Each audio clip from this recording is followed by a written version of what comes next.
I am Yasmin, I'm from SafeMax Indonesia. Kalian pernah penasaran gak sih kenapa semua investor di Bali mayoritasnya adalah orang asing, tapi kenapa bukan orang kita sendiri?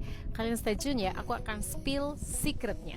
Alasan pertama, jadi selama ini orang Indonesia itu selalu berpikir bahwa properti di Bali itu mahal sekali, karena kenyataannya ya iya kalau kita beli propertinya dengan sistem beli putus atau freehold. Karena tanah di Bali terutama di prime location itu harganya bahkan sampai 1,5 sampai 2 M, kalau di beachfront ya bisa sampai 2,5 M dan seterusnya. Padahal ada cara investasi lain yang harusnya orang Indonesia itu tahu yang sangat menguntungkan. Caranya adalah dengan sistem leasehold atau sewa tanah. Nah, sewa tanah di Bali ini biasanya sangat variasi ya, bisa dari bisa 10 tahun, 20. Yang umum sekali dilakukan oleh para investor asing adalah dari 20 tahun, 25 sampai 30 tahun. Dan kenyataannya bahkan pada tahun ketiga jika kalian manage dengan baik dan benar, itu tahun keempatnya kalian tinggal panen untuk cuan saja. Artinya 3 tahun pertama itu kalian sudah balik modal.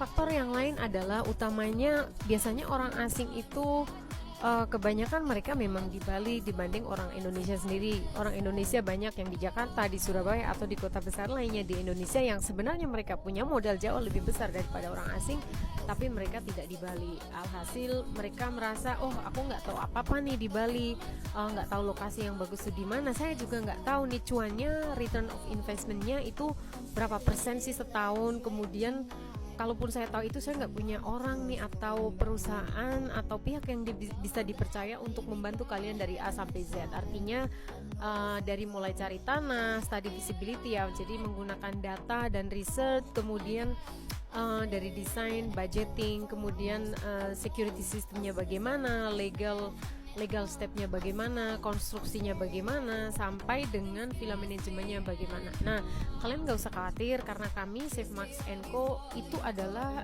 our core business untuk membantu para investor baik lokal maupun orang asing supaya bagaimana bisa investasi di Bali itu dengan aman dan nyaman dan menguntungkan, of course, dengan memiliki seseorang yang mereka bisa dipercaya di Bali untuk mengelola semua itu. Jadi intinya dari A sampai Z, dari market, dari study feasibility semuanya hingga sampai penyerahan kunci ketika proyek selesai. Tentunya hanya pada lokasi dan proyek yang menguntungkan bagi klien kami, kemudian hingga villa manajemennya bagaimana, kemudian sampai security sistemnya agar dari pihak klien itu merasa ada peace of mind. Oke? Jika teman-teman tertarik untuk mengetahui lebih lanjut, jangan sungkan untuk DM dan email kami atau WhatsApp kami akan segera merespon. Oke? Stay tuned for tips and tricks on how to invest in Bali that is safe and profitable. I'll see you soon. Bye.